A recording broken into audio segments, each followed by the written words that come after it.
You are listening to Radio Belvaspata, South Africa. This show is dedicated to those who live and love from the heart in infinite ways. In today's episode, we will discuss, share, gain insights, and get clarity on the wisdom and teachings of the mystic and seer Almin, as well as discover more about the miraculous healing modality called Belvaspata. Your host for this show is Paul.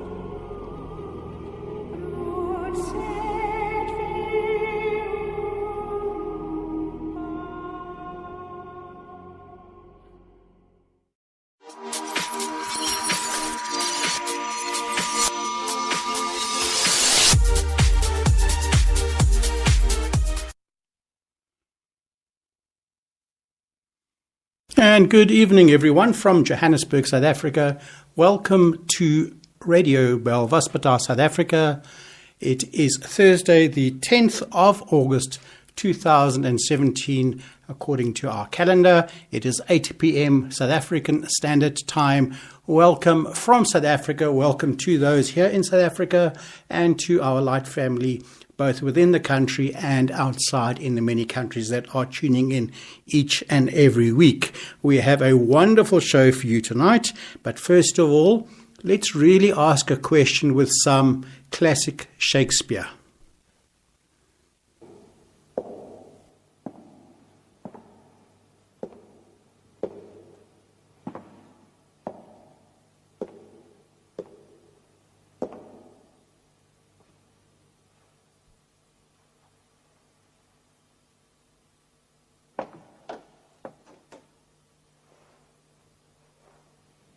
To be or not to be?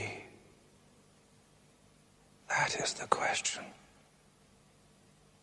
Whether 'tis nobler in the mind to suffer the slings and arrows of outrageous fortune, or to take arms against a sea of troubles, and by opposing end them, to die, to sleep, no more, and by a sleep to say we end the heartache and the thousand natural shocks that flesh is heir to. 'Tis a consummation devoutly to be wished. To die, to sleep, perchance to dream. Aye, there's the rub. For in that sleep of death, what dreams may come, when we have shuffled off this mortal coil, must give us pause. There's the respect that makes calamity of so long life. For who would bear the whips and scorns of time, the oppressor's wrong, the proud man's contumely, the pangs of despised love, the law's delay, the insolence of office, and the spurns that patient merit of the unworthy takes, when he himself might his quietus make with a bare bodkin? Who would fardels bear to grunt and sweat under a weary life? But that the dread of something after death, the undiscovered country, from whose bourne no traveller returns, puzzles the will, and makes us rather bear those ills we have than fly to others that we know not of. Thus, conscience doth make cowards of us all, and thus the native hue of resolution is sicklied o'er with the pale cast of thought, and enterprises of great pith and moment with this regard, their currents turn awry and lose the name of action.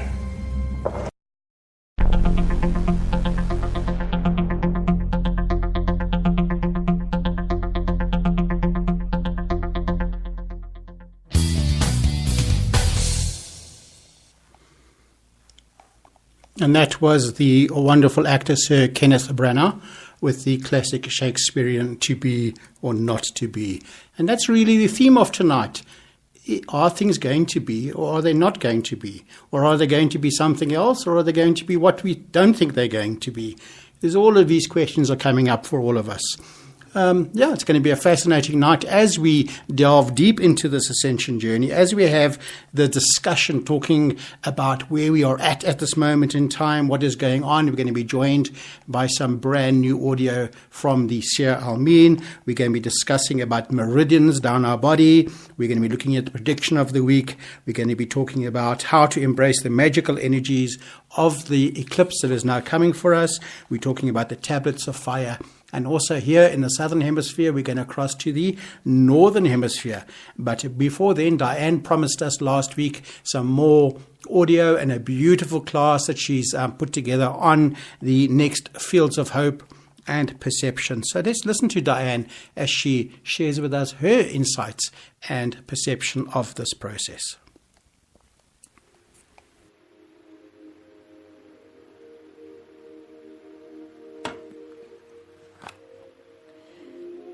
Good evening and greetings to all our listeners. Last week, we looked at the first two principles of hope, creating a field of potential through envisaged achievement, and number 2, relying on effortless genius to silence doubts about capabilities. Tonight, we are going to experience the next two principles.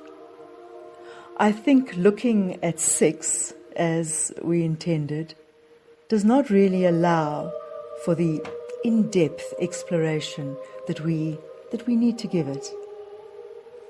So let's have a look at principle number 3. Principle number 3 speaks of avoiding comparisons as a measure of excellence.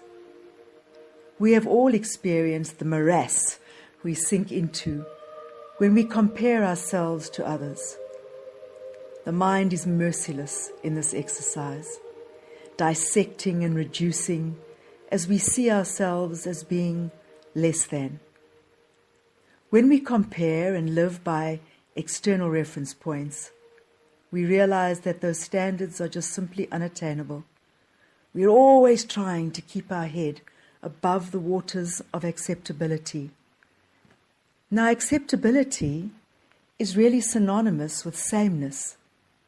And then what comes also is the pressure of wanting to outshine others. However, when we release the desire to compare, release the desire to be the same, release the desire to be better, then what happens? What happens? Well, a kind of space opens up. Freedom ensues. And it is like leaving the confines of your tent, pushing aside the flap, and voila, there is the limitless vista. There are the misty mountains. There are the languid landscapes. And there is limitless space. In that space, the delight of life is revealed in recognizing the self within this rich diversity and participating in that wondrous alchemy of excellence with others. Let us recognize all that we are. Let us recognize that there is no need to strive. We just have to lay the rich soil, and the seed cannot but bloom. Let us have a look at principle number 4. And this speaks of relishing creative contribution in everyday activities. When we discover the miraculous in the mundane, the delight at traveling light, beyond the belief systems, beyond conclusions, beyond assumptions, what happens? We open to the great discovery in the moment. And this moment allows for greater creativity.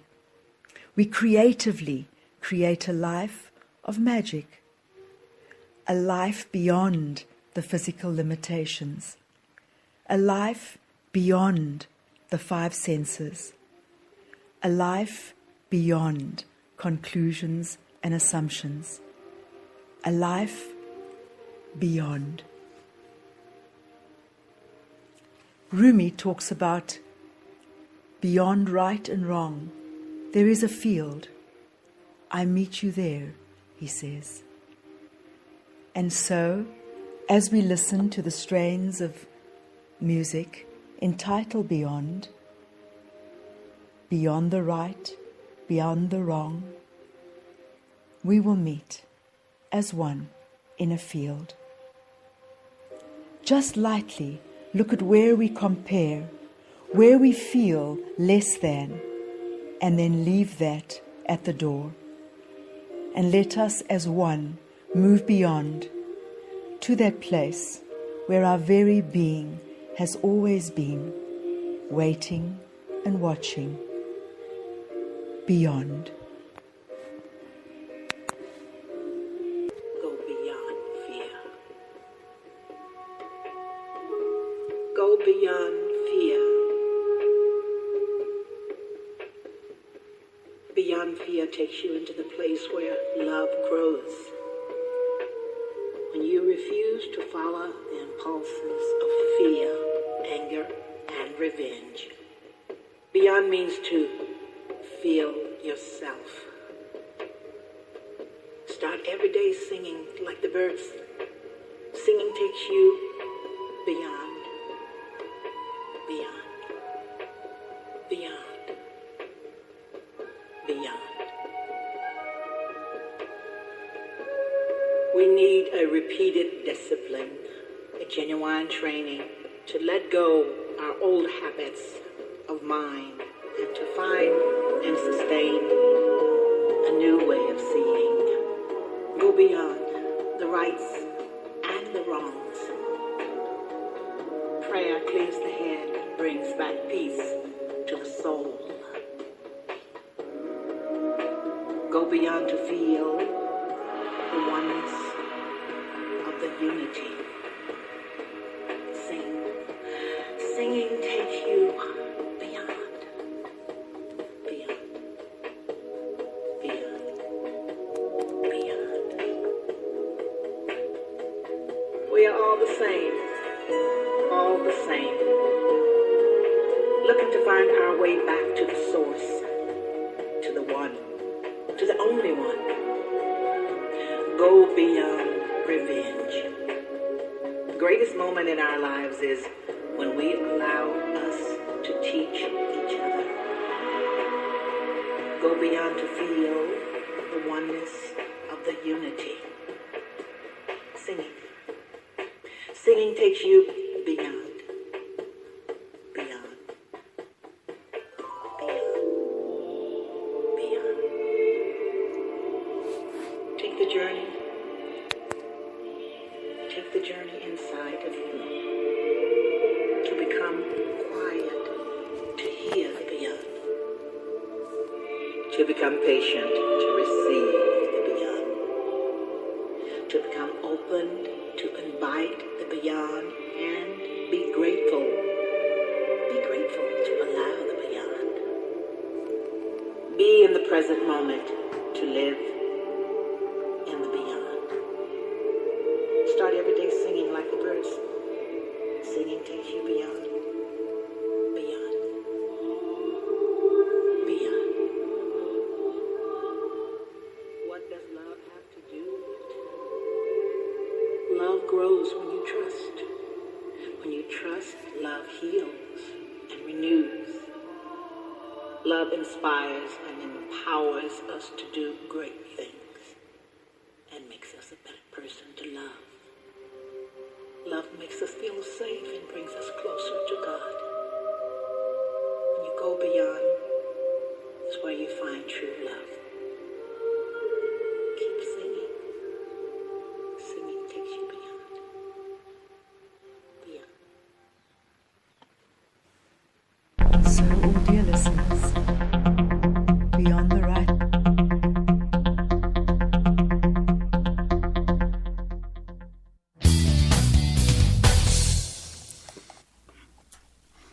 And thank you to the Master Diane for that beautiful class and, truly beautiful experience.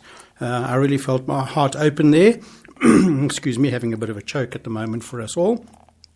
So really beautiful just to listen to all of these processes and just watch everybody's uniqueness come in and just be shared. And I'm truly, truly grateful for this opportunity and these times that I have, this hour a week I have to sit with each one of you around the world and just be part of the magnificence that truly unfolds as our light family bring more light into the world. I'm going to talk about that in a few minutes because we have a brand new audio up from Albine, and what she's talking about, the eclipse that is coming up for us, the solar eclipse in just a little while. So here in South Africa, we had a lunar eclipse this week, just a partial one. And that was very interesting, watching the dynamics and the emotions flow with all of that and the shifts and changes. And of course, it went along with the eight dates. It went along with the Lions Gate that is opening. We're going to be discussing all of these as we get time and as we work through the show today. But let's listen to this new audio by Almeen. She's talking about humanity's death society that's contagious as we move into the eclipse. And she's saying to us that the old reality is gone and that a new reality is beginning, which is what a total solar eclipse is all about. Man is deadly to immortal beings. Very fascinating insight for us. So in this web event preview audio, Almeen explains how we have been at this stage many times before. That this is the stage where mankind's craziness escalates, sinking ever deeper into illusion, and the urge for us to withdraw from them becomes even stronger. But it's this physical withdrawal that has led to the various Lemurian and Atlantean catastrophes of the past. And so now a different kind of detachment must be cultivated. And of course, on one process this year, Almeen commented about this a week ago, where she, was talking about the opening of her new fragrance alchemy shop in her hometown, and how she is at some point in this process recoiling from some of the questions that are given to her, and how she's absolutely stunned at the ill health of humanity that is coming in through the shop or coming past her store at any one particular point, and how she's had now to come into certain actions to bring these changes. Absolutely fascinating watching this. But yes, I remember the Seer Almeen telling us, I don't know if it was back in Johannesburg when she came in here, 2008, or it was another class or something, but she'd said that we are not the hermits of the world, that our role is here within humanity. And as we bring more light in, then things have to shift. But wow, are we seeing all of that? Anyway, let's listen to this short audio from Almeen. We'll talk a little bit about the eclipse, and then we'll move up to the northern hemisphere, which is waiting for that eclipse to happen. And here we go. Beloved ones, why exactly do we need such a very astronomical sign that the old reality is gone and the new reality is beginning, which a total solar eclipse is all about? Well, we have been at this particular stage many times before over the ages. And the steps in this stage is like this. Mankind's craziness escalates because they live in opposites. The more enlightened we become, the more in darkness they sink. So as long as we are living with them in opposites, in some way they make us their opposite, because the dream of duality is the dream of man. And as we rise, they sink. Then, we, in the book Journey to the Heart of God, we have discussed that when opposites are extremely far apart, it becomes very, very uncomfortable to cohabitate together. So, as they sink deeper and deeper into illusion, it becomes more and more unbearable. And incidentally, that part where that is explained is under the section of the steps to conflict resolution in the book Journey to the Heart of God. it becomes unbearable for us to be in society because the density is nauseating. It hits you in the chest when you are in a crowd of people that are fear-based and angry and desperate and guilty and all these things. And in pain, most definitely. But this is extremely distressing to us. So in the past, what happened is that the original ones would at this point withdraw from human society, but physically withdraw. They would go to an island, they would go in the mountains, they would get a space where they can live at their higher level. Because being around man continually pulls us into their paradigm. Now, we have, as the way showers, been asked to create and live in higher and higher and higher realities. The reality of Godhood, it had 441 principles, the resurrected realities, getting to the point where our reality is different than theirs, but we still stay among them. Now, there are a few problems with this, and there's a few problems if we didn't do it. Major ones. See, if we continue to try and live our life at a higher level, but man is continually reminding us of death and endings and beginnings and the things that come with duality and polarity, then it's very difficult for us to maintain the vision that is required to live in a different reality than those around you. In this way, I have in the recent retreats made the statement that man is deadly to immortal beings because their death society is everywhere. In their entertainment, what do they watch? Death. In their games, what do they play? Death. What kind of foods do they eat? Well, foods that bring death. By staying among them, we are exposed over and over and over to that which we are asked and is our destiny to overcome, the illusion of life and death. When the illusion of life and death is gone, when it is an integrated reality, what remains? Eternal existence. And eternal has to be understood to be transient eternal existence. Because if there is constant renewal, self-regeneration, self-rebirthing, it constantly dies to the old way of being.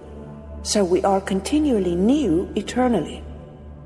This is very difficult to maintain amongst man, and as it becomes almost unbearable, the original ones have always withdrawn and created a sacred place. Well, so why didn't that work? Why do you think, my beloved ones, that humanity is constantly pulling in catastrophes? Every major catastrophe, the sinking of Atlantis, the sinking of Lemuria, and both sank multiple times, etc. Polar shifts. These things have always happened, doing great destruction to the earth when the original ones withdrew into their sacred spaces, when they left the society of man.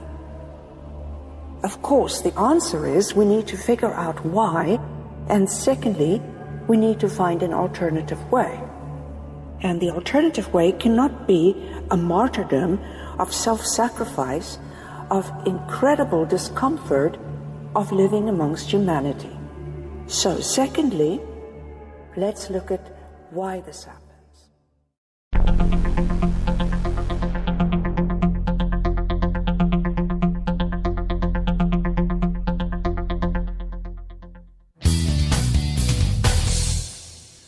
And that was up-to-date audio from this Seer Almin, which has just been uploaded on Almin Diary just about an hour and a half ago. Absolutely relevant to the discussion that we are having tonight. And Almin is really talking about the upcoming online webinar on Sunday, August the 20th. The eclipse is on August the 21st, and this webinar is called Embracing the Magical Energies of the Total Eclipses. It's a webinar which is aimed to help participants transcend the paradigm of a life of drudgery and hopelessness that is a result of survival consciousness. The total solar eclipse assists in removing the mind's belief that life has to be tragic. Our global gathering of our light family on this occasion is a declaration of our hearts that life can be magic. This is the perfect time when the heavens assist us to instill this higher awareness in the hearts of humankind. I just love these audios, and I love these up-to-the-moment updates that we all begin to experience. For me, there's been some really, really intense going on, physically stuff going on, and I've just sat and let it come through for me, but it has felt like the main meridians on the left side and the right-hand side of the meridian joining down into the groin and then crossing underneath and going up, over the back and holding up behind the ribs. It feels like they have been on fire. I've been incredibly uncomfortable for the last few weeks, and I keep getting this feeling that there's this rebirth happening, that they are popping open, and yet I couldn't say whether the right one or the left one was more intense than the other. Just these huge experiences going on. And literally I had to, at times when I'm during sleep time, just lie on my side, pull my knees up so that I'm not, leant left or right. Of course, very uncomfortable if you're used to sleeping in different ways. But eventually you have to learn just to work through all of it. And then, of course, the old paradigms come up. What's wrong? What can be the problem? Should I go to the doctor? What do I do? Etc., etc. Can I take a painkiller? Can I take anti-inflammatory? But, for me, it was just simply a process of allowing myself to literally just allow whatever comes up to be there and to be present, and not to give it any particular identity, but really like fire being burnt. And of course, there's so much smoke around the world. There's smoke up over in Vancouver, over the Lions Gate. We'll talk about that in a little while. I'd like to just dedicate just the next few minutes to some music. It's called Sacred Fires. It's by Sergei in Russia. Absolutely beautiful piece of music. And then when we come back, we'll cross over to our guest for the evening.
And there was some incredibly sacred music that we just found today, and we added into our dynamic of our show.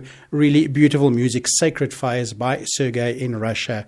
Really, really grateful for him having to do that. So, I was speaking a little bit earlier about the burning sensations, about the all these particular processes. For me, the health the last 2 weeks has been really, really, really crazy. Not able to stand, having to actually go to bed and lie there, trying to work through headaches that have been sitting in the occipital point, on the axial point where the head and the neck meet the body. And I'm aware of all the dynamics. I'm aware of all the emotions along the way. And I'm experiencing all of these things, but the creativity that is flowing through me, the ideas, the newness, the new processes, they excite me to such a level that I have to actually get up and implement them before I forget them or before I lose, the experience of them all. And for me, the journey has become so incredibly beautiful that as I put newness into place, it's there it comes, there it comes, there it comes. And I don't know what the outcome is going to be, but I'm certainly enjoying that experience. And when I read things like the predictions of the week that comes in from Ella in Russia, when I read Almin's rune prediction of the week, how it all just absolutely fits together in terms of this year of high magic, I am really, really grateful for it. But yeah, the build-up this particular last week has been quite intense. And I think the real lesson, the skill that needs to be developed, is to take the very best we have at this moment and not be dragged down into the old paradigms and the old programs and belief systems which are still there.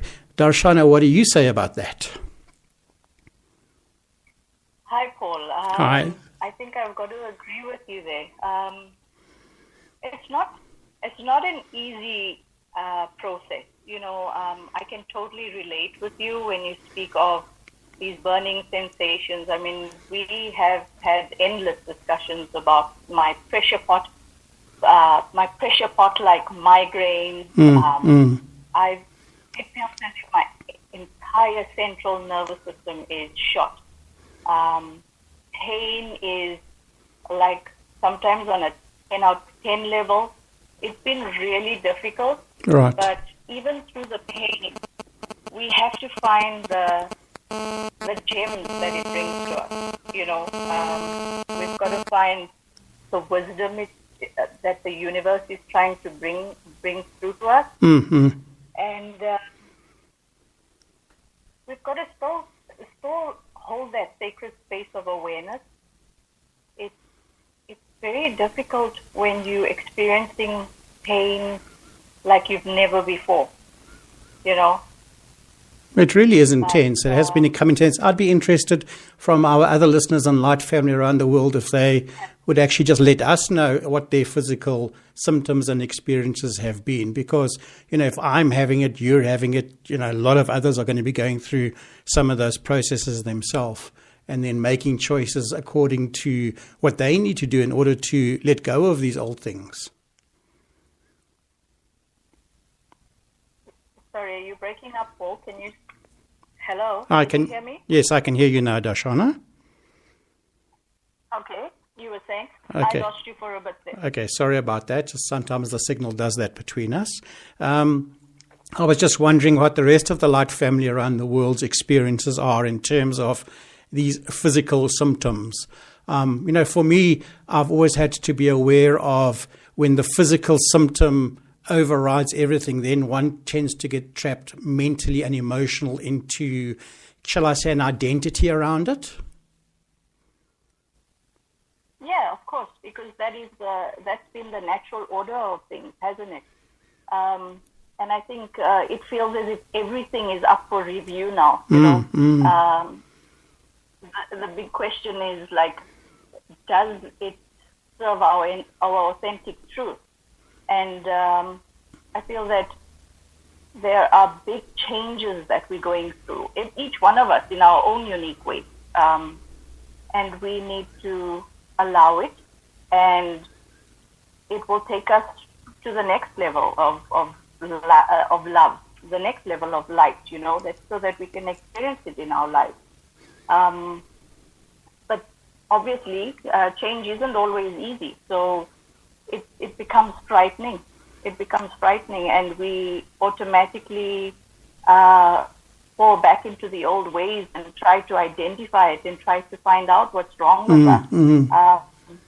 You know, and that's the bit we need to be very careful about, because what I've been doing is trying not to identify, not to put a label to what I'm experiencing and just allow it.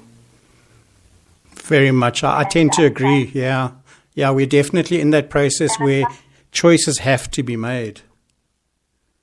Yeah. And I find that if we allow it, you know, I don't know whether the pain lessens or whether it is just the shift in mindset that allows us to accept and receive what is necessary. You know, everything has to happen, and what is next for me. So whatever needs to crumble and fall away will crumble and fall away. Whatever I need to bring through will come through in its own unique way. Yeah. You know? Yeah. And in your own journey as well. Exactly. So please tell us a little bit about your physical environment around you. I mean, you live very close to the Lionsgate Bridge in Vancouver. And what's been happening there? Well, we've had wildfires about 4 hours inland from here. It's been going on for over a month now. And I mean, the closest fires are about 4 hours away. But we are now, I've sent you some pictures and I've shown you how we have smoke that, in fact, everybody's calling it smogus because it's become so smoky and smoggy. There's a cloud of smoke covering Vancouver, and it was interesting because I was driving over the Lionsgate Bridge a couple of days ago, and as I drove away from it, I realized the ability to see it looked like, you know, if I didn't know it's there, you wouldn't really know it's there. You know, so the relevance for me was that, you know, that bridge to cross over is there, but the smoke is probably symbolic of our fears that are clouding our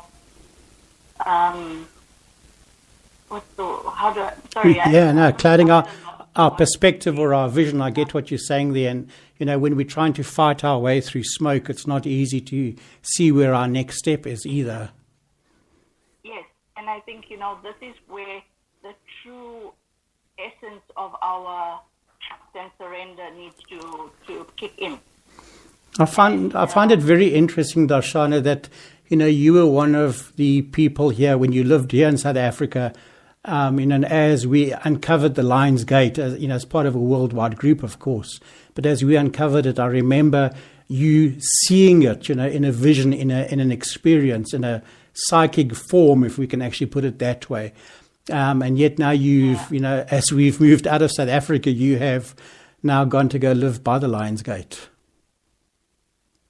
Yes, and you know, I've also experienced it in meditations where I've actually, I think I've shared this meditation with you.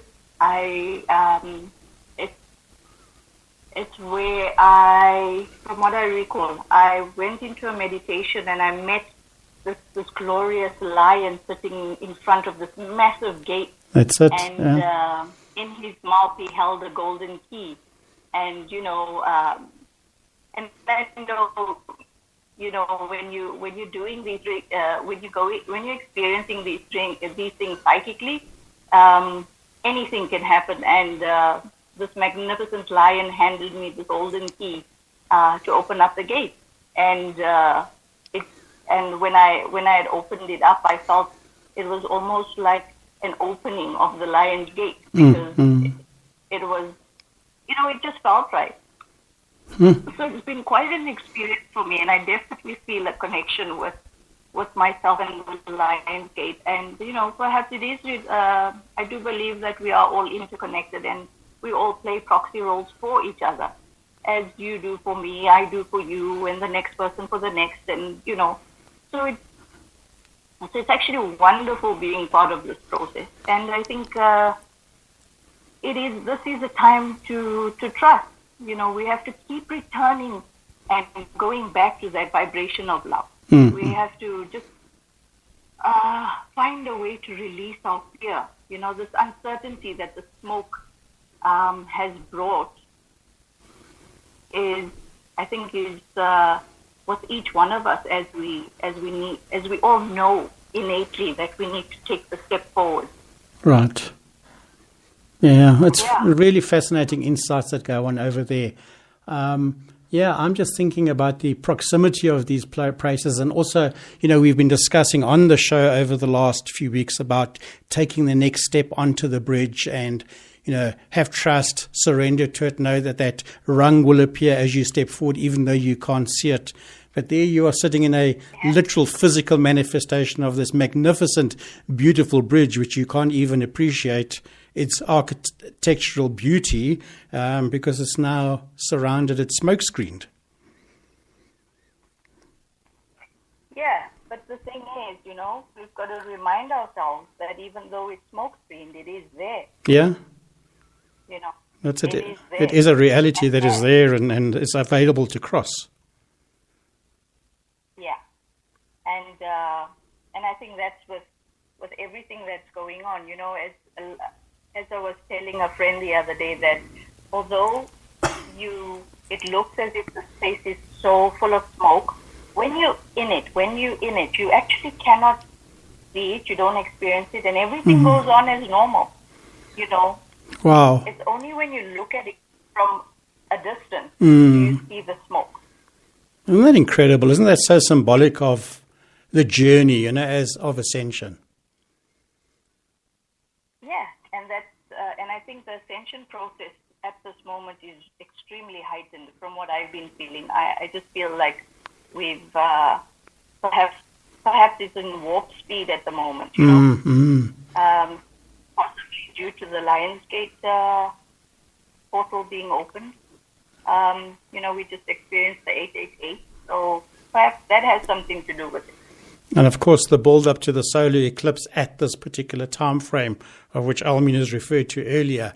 What really got to me in that audio when she says is that as we gather more and more light, humanity loses more and more light. That's got me going a little bit right now. Yeah, that's somewhat of a frightening thought, isn't it? Yeah. That has obviously triggered a belief system that I have that, as I do the work for myself and ascend, then it has to bring others into a state of ascension, blah, blah, blah. But, there's so many different programs rattling off at me now. I'm going to have to make notes of each one of them and just try and work through it all. But darn it, they're still there. Yep, and I think we've got to accept that there's a new paradigm has arrived. And we've just got to shine our light, and perhaps we're able to share that light with the outside world.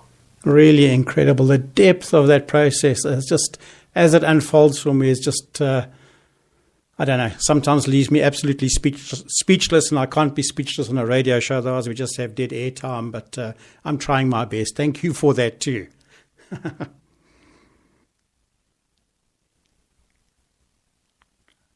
Hello? Hello? Yeah, can you hear me, Darshana? Hello? All right, can you hear me? Yes, I can hear you now. Yes, thank you very much. So what do you think your next step for yourself is? What do you think that you would need to do for yourself in order to unfold the next rung of this journey that we are on? I think at the moment, for me, the big thing is getting back out into the world, because I have become a bit of a hermit over the past couple of months. After hearing Alvin's audio, I understand why. So I think I need to start living more authentically in alignment with my truth and feeling safe to do so. And perhaps, really, truly trust and surrender, because that's all that's left to do for me. I need to let the fear and the doubt and the uncertainty, just fall away. And I think I need to stay focused on what I love. Very, very much so, yeah. Fascinating insights. And I think, we need to learn to do a lot of those things all the time because we do retreat. And as simple as that may sound, for me, it's a big bold step at this point. Yeah. Darshana, we're going to say goodbye. The signal between us is not very good. We've had some good insights and some good chats, but I'll catch up with you later. And I just wanted to say thank you for taking the time to come on to the radio show with us tonight and just being part of the journey and staying connected with us here in South Africa. Thank you. Thank you for having me on the show, Paul. We'll chat again shortly. Thank you so much. See you again soon. And that was Darshana live all the way from Vancouver in the Northern Hemisphere. Isn't it amazing with technology? Time doesn't have to exist, does it? Right, so what we're going to be doing now is just listening to a short audio from the Seer Almeen. It takes us back to, 4 years already, 2013. She talks about the magic and the Toltec warrior. It's from her Underworld series of talks, her fireside talks in her previous home. And she discusses the archetypical role of the sage and the warrior in this reality of magic that we are manifesting. It's Reclaiming the Cosmic Underworld, and it's recorded September 2013. It's a short one. I'll see you on the other side of that.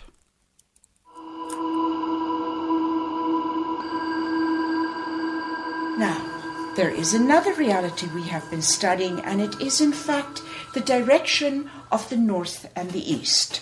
When you look at the vertical figure 8 of the I Ching, the Zolkin, the Tree of Life, etc., the north is in the very top and the east is below it. They're both part of the upper loop of the figure 8. So those hold the kingdom of magic, the reality of magic.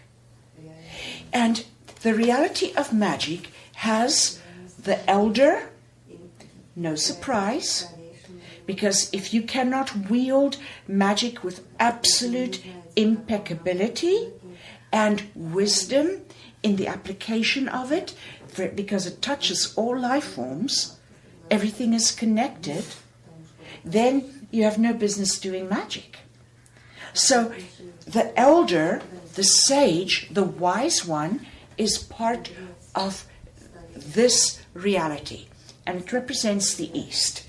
In the north is the warrior. What does the warrior have to do with the magical realms? We have not understood warriorship.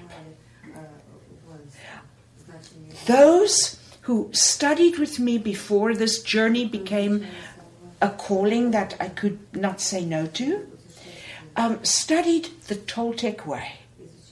And a group would usually commit to 3 week-long times spent with me in training for a year. If they wish to continue, they can. And I trained apprentices to become Toltecs. You only become a Toltec when you have mastered certain things within. But it is an inner spiritual warriorship. And it ensures that when you wield power, power is wielded with the utmost impeccability. If someone said to me, what are the 2 main characteristics of the mysticism of the Toltec Nagual, I would say, firstly, it is the pristine wielding of power. But secondly, it is how to turn adversity into perception. Because adversity has been, over the ages, the allies of death. And when you turn it into perception, you have stolen those allies for yourself. So adversity becomes your friend. It becomes your strong suit, your insights, your perception. So the pristineness of the spiritual warrior has every reason to be part of the magical kingdom. These realities must be lived as layers of expression that are integrated and working together.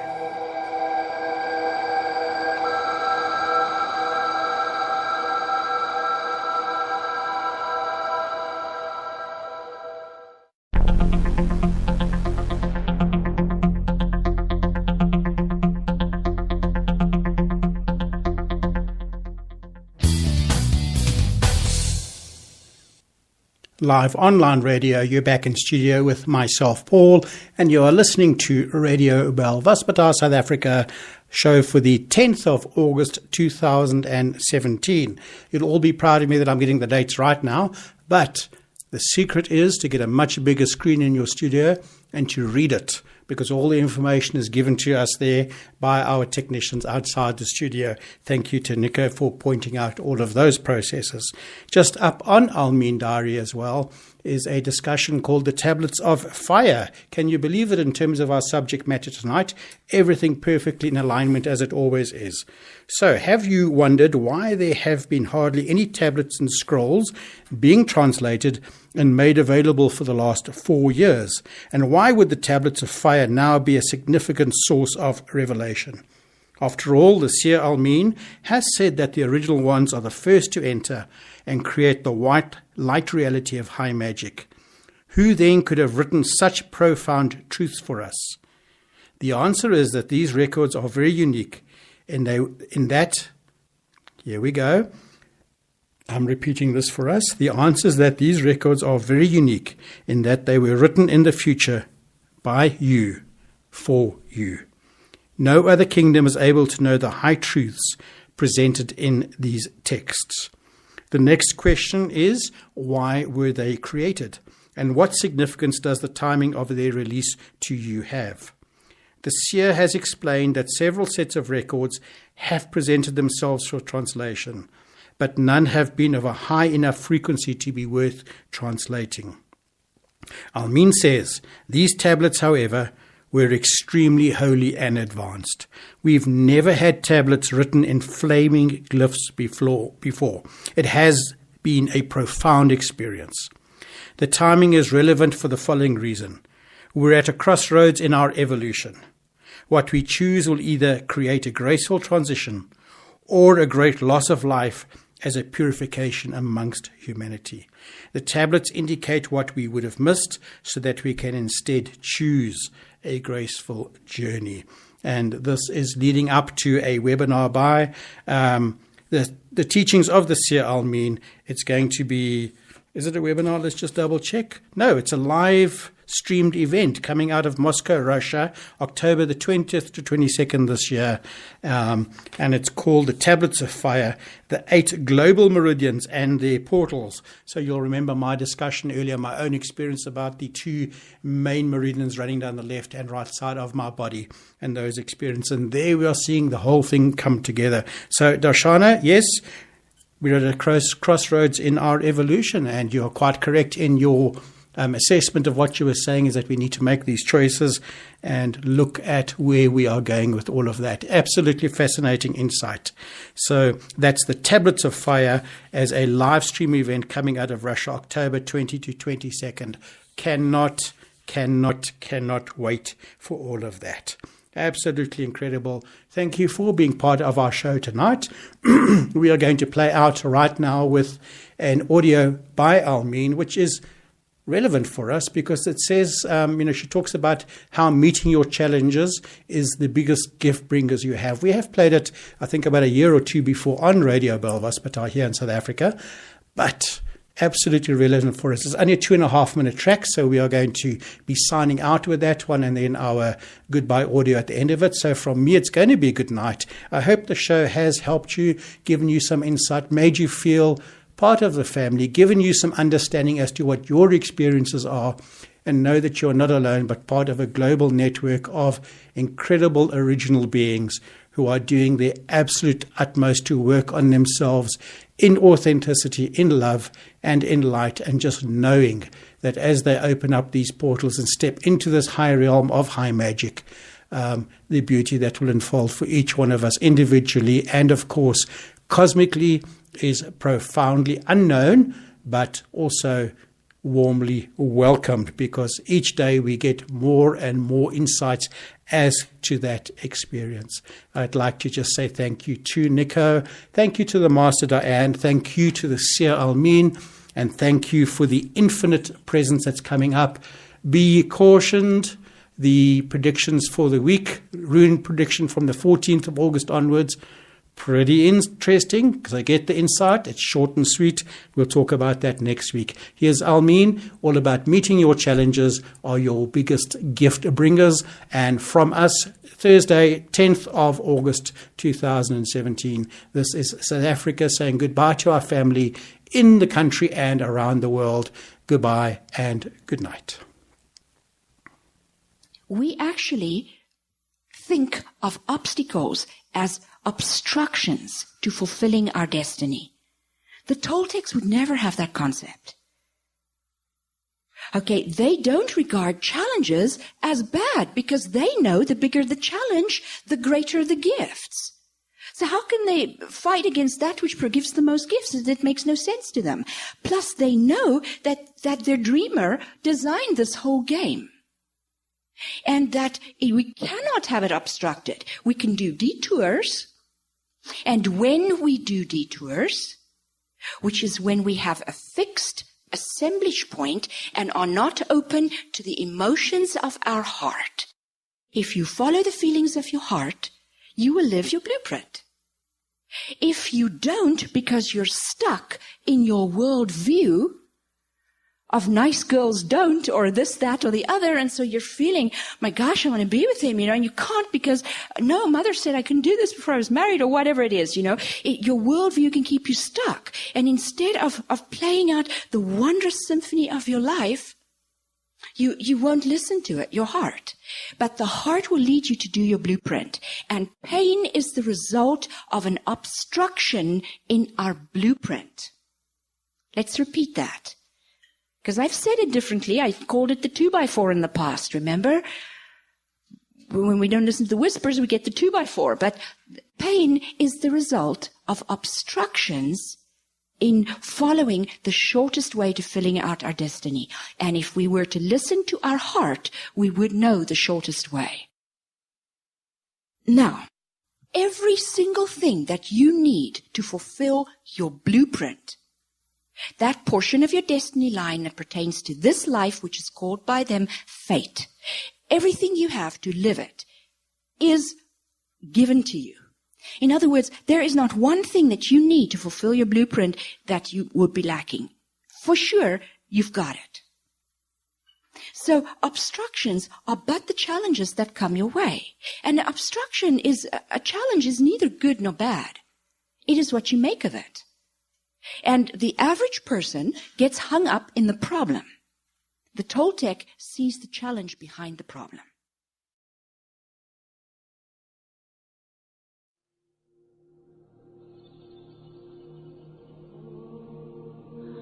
You've been listening to Radio Belvaspita, South Africa. Thank you for listening and sharing in our discussion. Should you have any questions with regards to the healing modality of Belvaspita or have any healing needs, please send us an email to info@belvaspita.co.za or add comments to our page on Spreaker.com so we can work on providing a suitable response. We now close this episode with the eternal ascension qualities of love, praise, gratitude and trust, and look forward to sharing again with you next week. Goodbye.